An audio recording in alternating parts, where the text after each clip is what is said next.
Hello, and welcome back to the Green Team Podcast. Today we will be doing a primer for the Sandman series, written by Neil Gaiman and illustrated by many artists.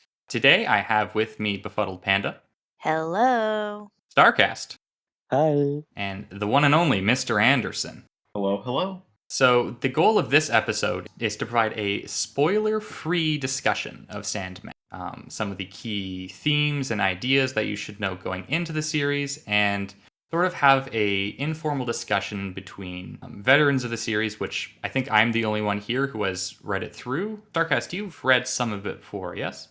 Only the first volume. There we go. Yeah, so he's a pro as well, and then Panda and Mr. Anderson are, of course, the newbies. Myself and Panda, we have the real veteran newbie dynamic going on. I actually have read. You have? Oh, never mind. I'd lied. Sorry. Which ones have you read? I've only read the first volume. Yeah, same as me. Just Prelude to Nocturne. So the entire first arc, then? Yes. Okay. Awesome. Very good. So you know some of what to expect and some of the things that Gaiman will be exploring. Well, maybe we should talk about it later, but I think I have heard that the first volume is not representative of the whole series. You're right. He goes off in a bit of a different direction, and there is a lot of growing pains that happen in the first volume. But it still gives you an idea of what he's going to be going for, the themes that he's going to exploring, and it's where he first starts exploring, like the art styles get cemented, and gives you an idea of what the rest of the series is going to look. And specifically, the last issue in Preludes and Nocturnes, I think, is where he does find his footing in the series. But first, a bit of background for Sandman for people who are unfamiliar. So, we are shamelessly bandwagoning off of the undoubtedly immense hype that is being generated around the Netflix adaptation.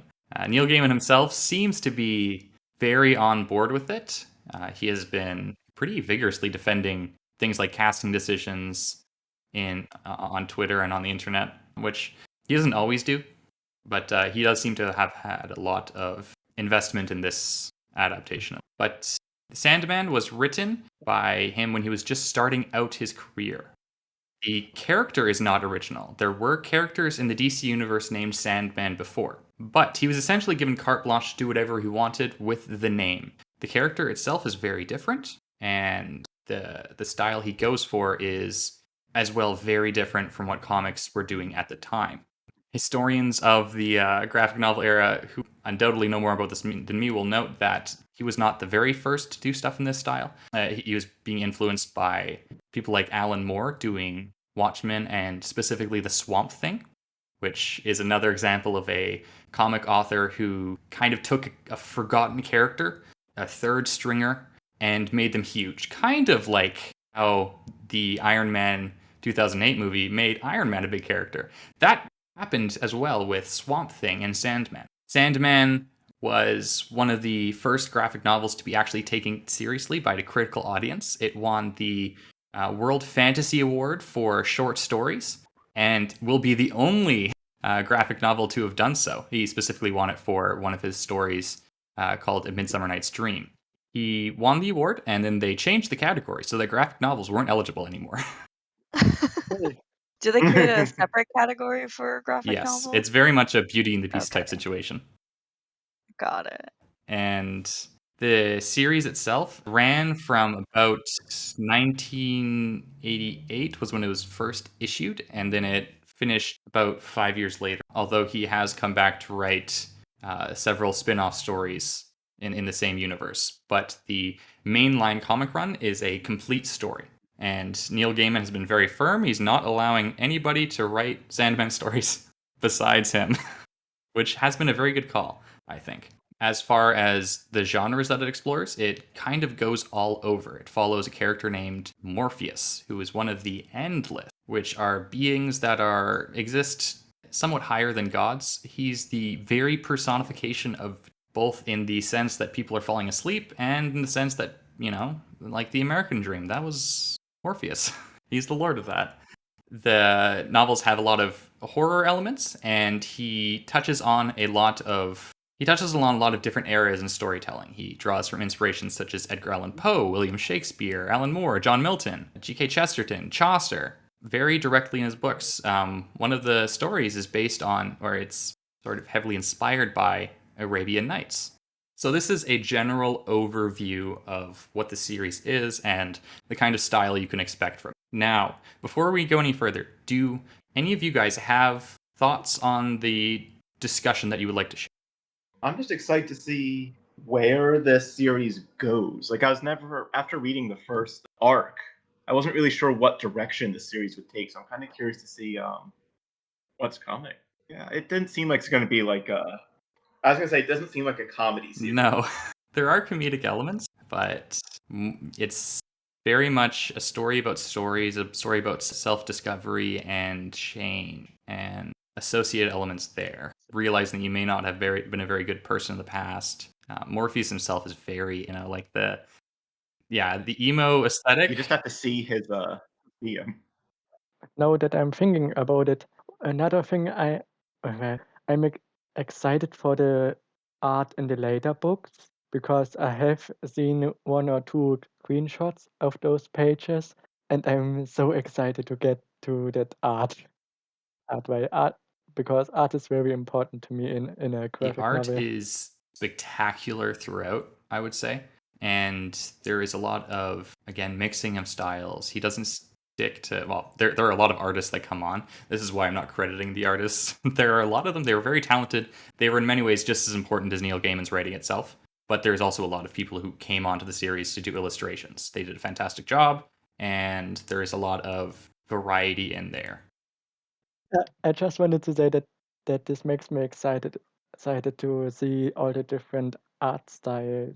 Like I hope to see that being used in the story a little bit to convey themes. Mostly excited to see why this series is so critically acclaimed. I mean, I think part of it is the series, it is like a couple of decades old now.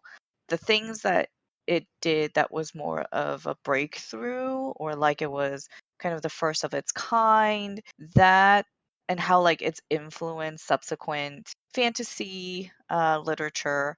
It's hard for me to I should say, I'm curious to see if I can appreciate it for being such a influential piece of work because some of the things that I was reading about why it's acclaimed, like, oh, that's just pretty commonplace now. And like it's one of the things is it pulls in a lot of inspiration and characters from all sorts of different like folk tales and myths and fairy tales and things like that. And it was just like, oh, I've seen a few different kinds of work that already does that.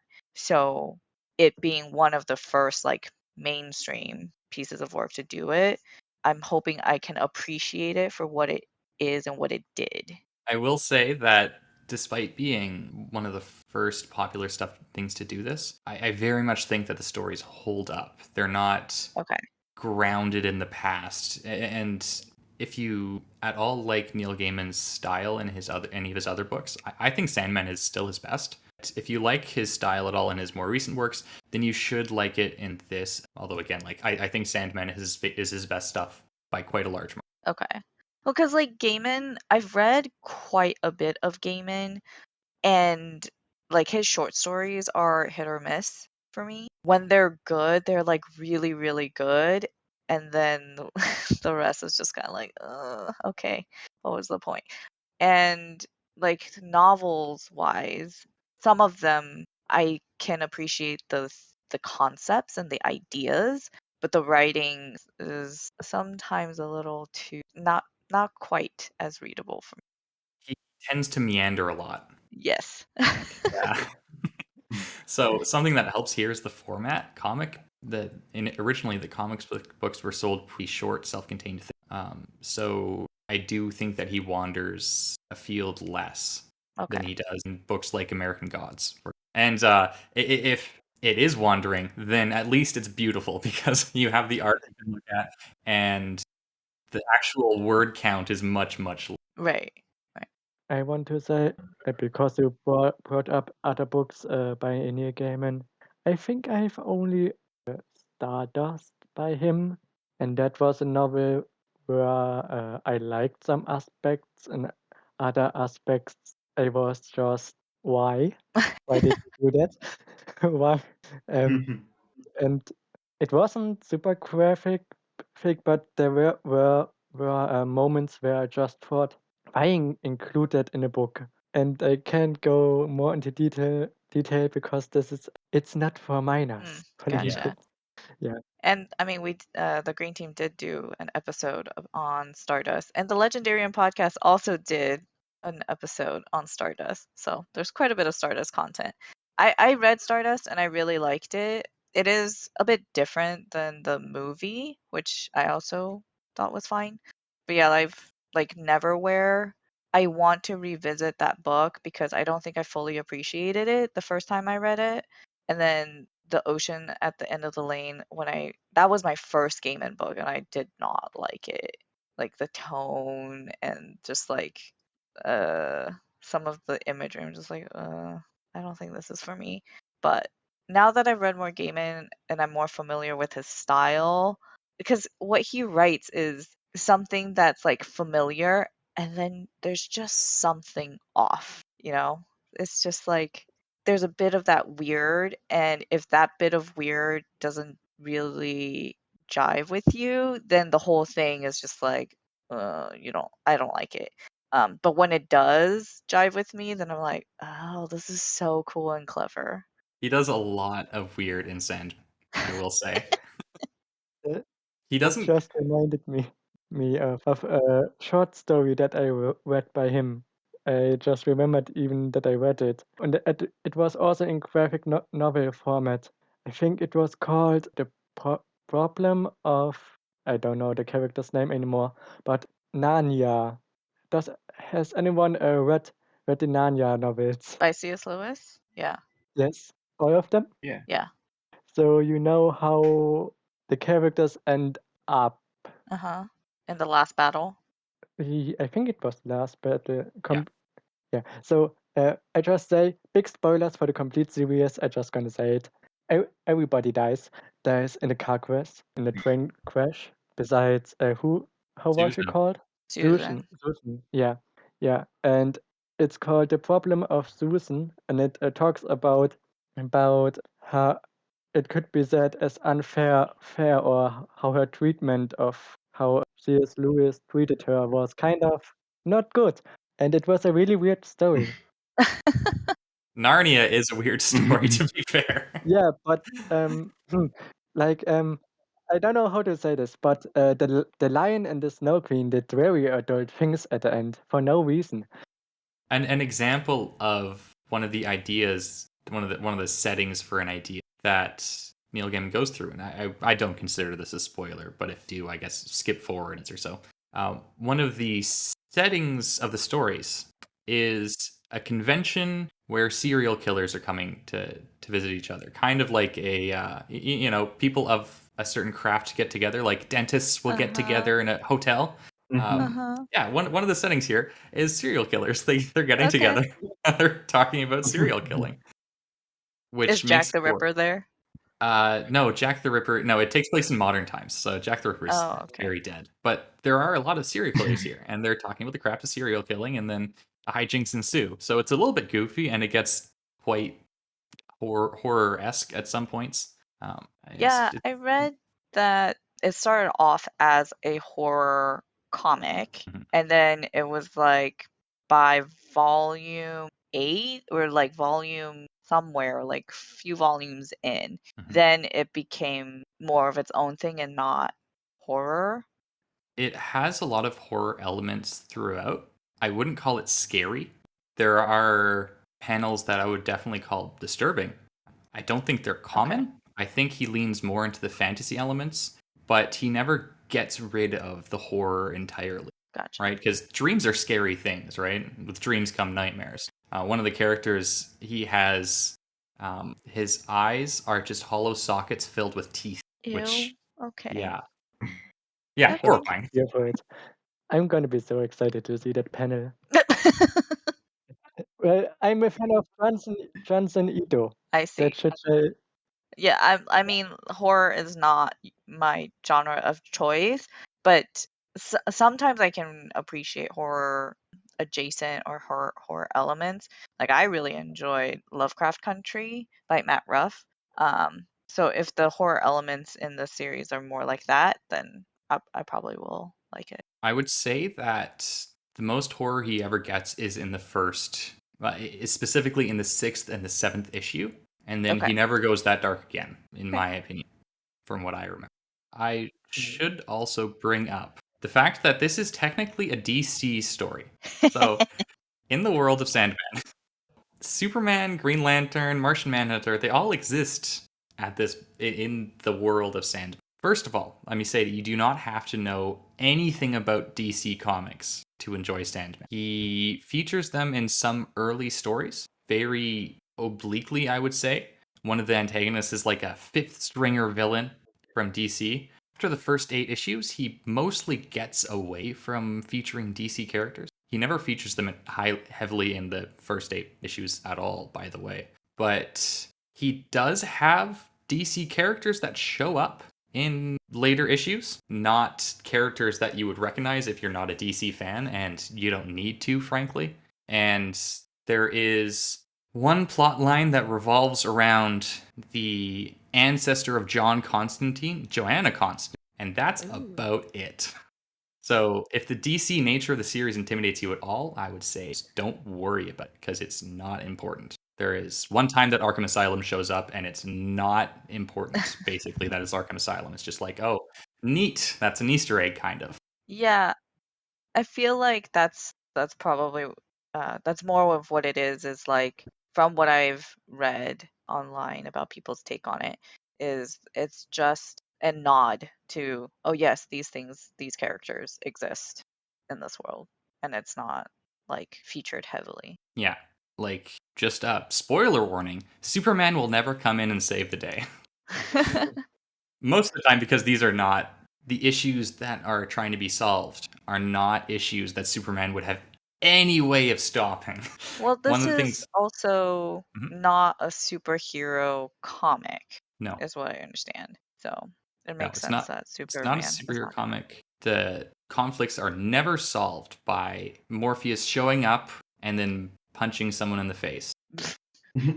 Neil Gaiman really doesn't like having violence solve the problems of his narratives, which is something I appreciate. Just going in, like, violence is a part of these books, but it is never a solution. It's never very heavily featured.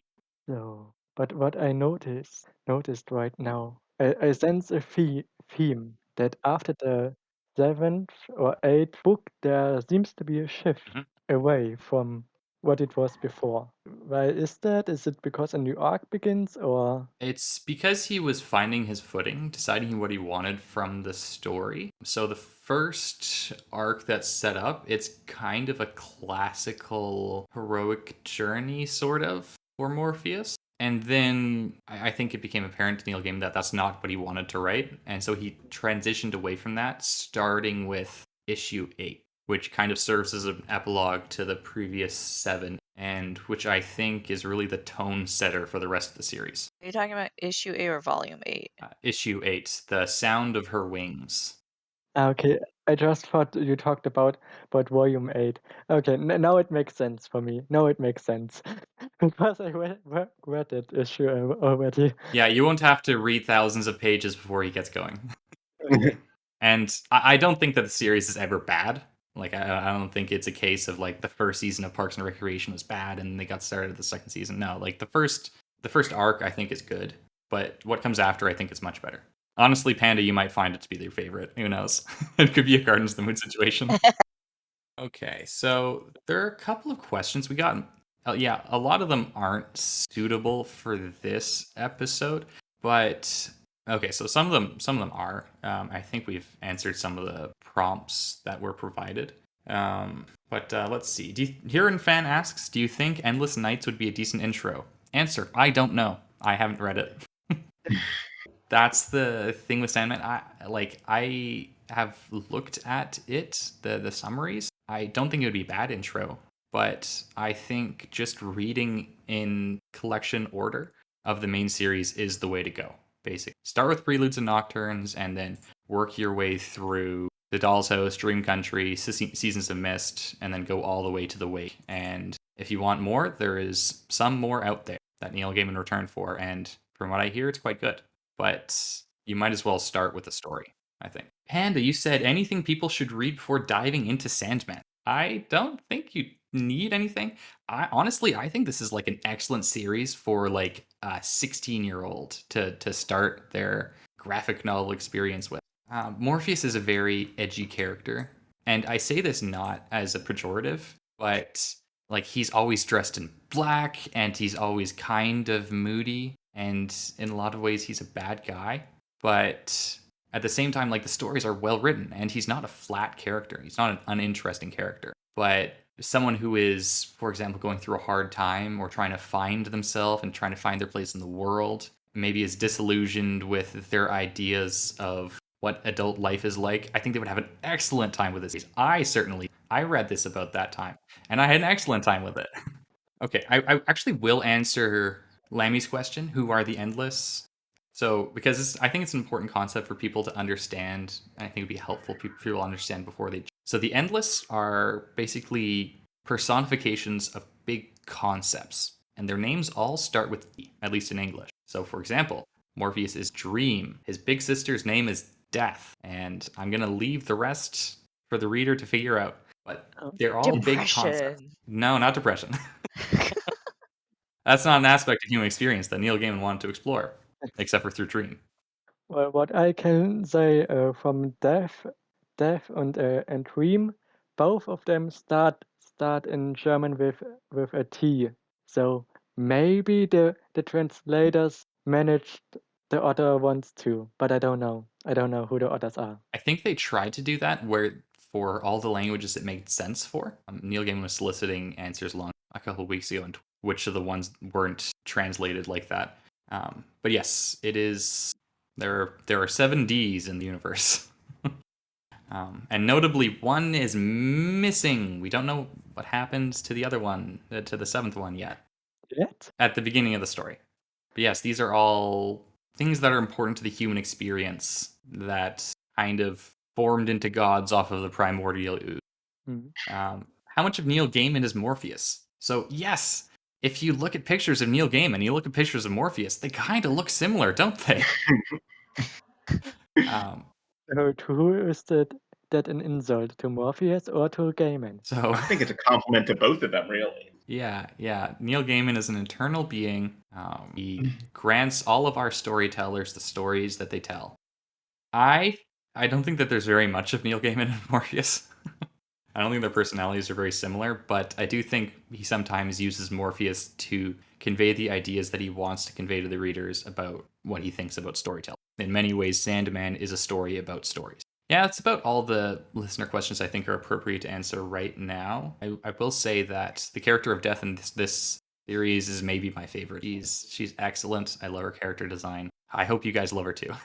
Maybe not. Now I kind of don't want to like her, so you can be contrarian? yeah. So you can make me unhappy? Don't worry, I'm used to that. People love to make me unhappy. That should make for good episode recordings, at least. But I do have a history of not liking books I have to read for the green team, so I have to keep it up. Yeah, it's like going to school for you. Everyone hates school books. Maybe it's because you have to read them, and that's why you don't like them.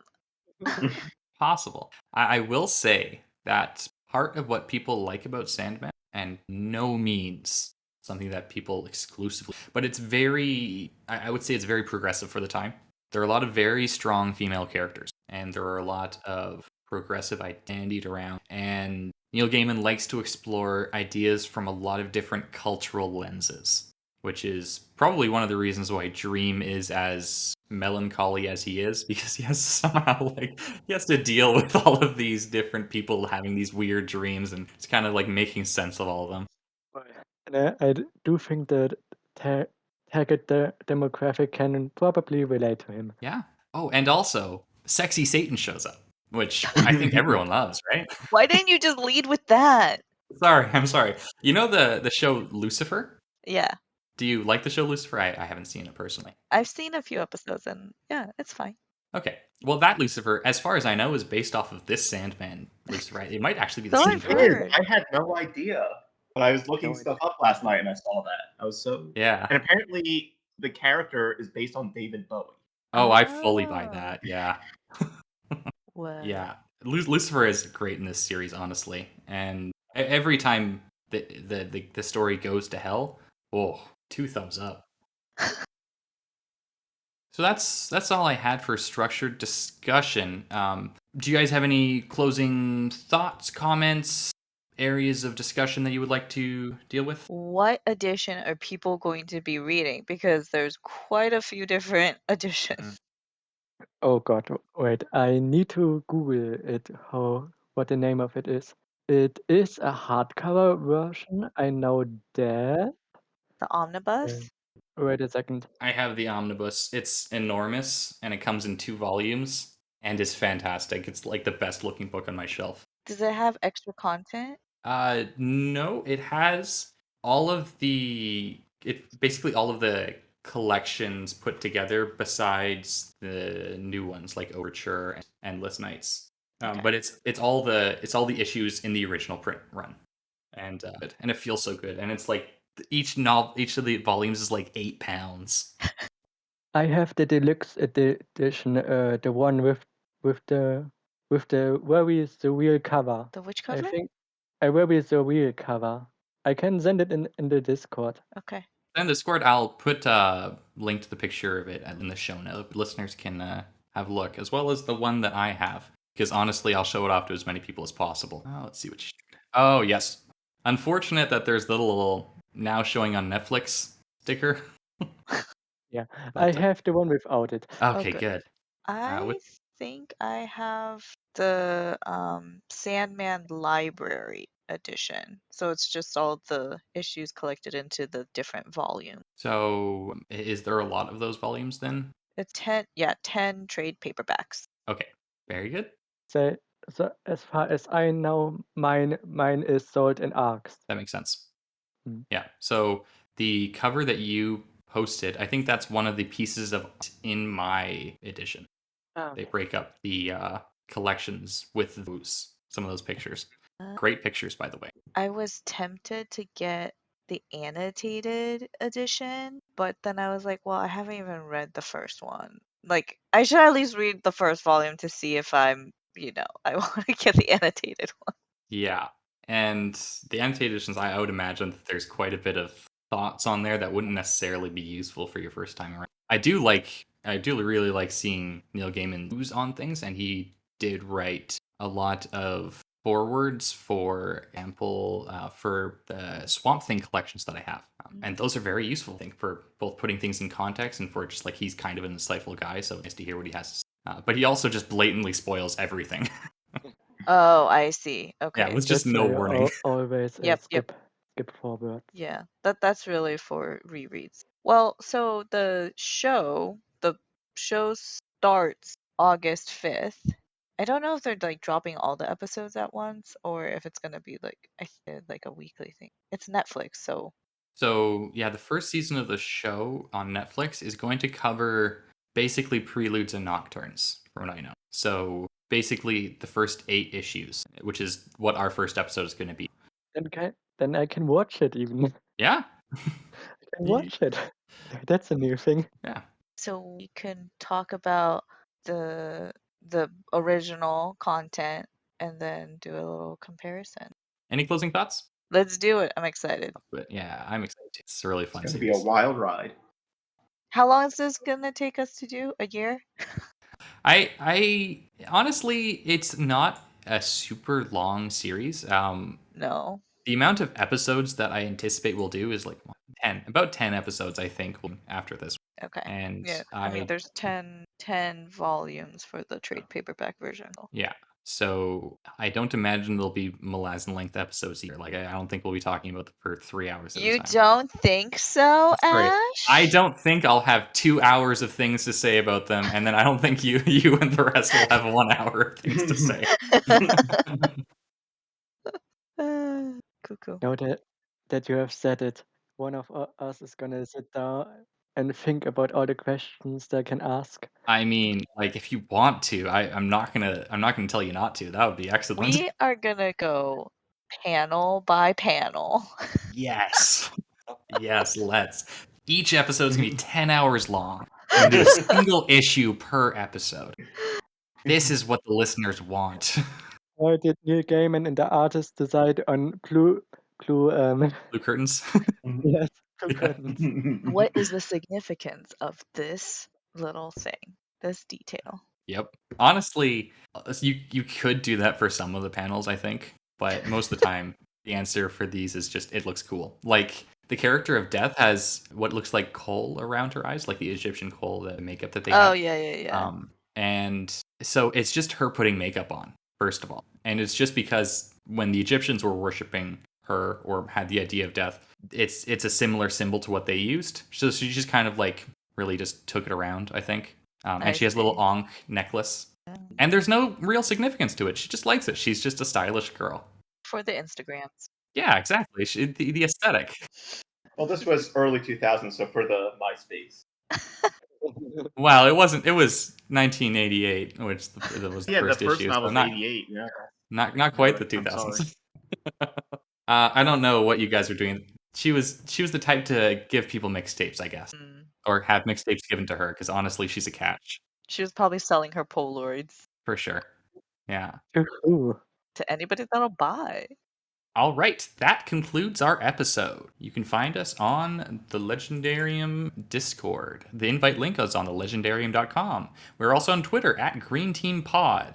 Join us in supporting Legendarium via Patreon. Shout out to Horizon Brave for starting it all. Thank you to our panelists, BefuddledPanda, Bye. Starkast, and Bye. Mr. Anderson. Goodbye. I'm Ashaman. Until next time, goodbye.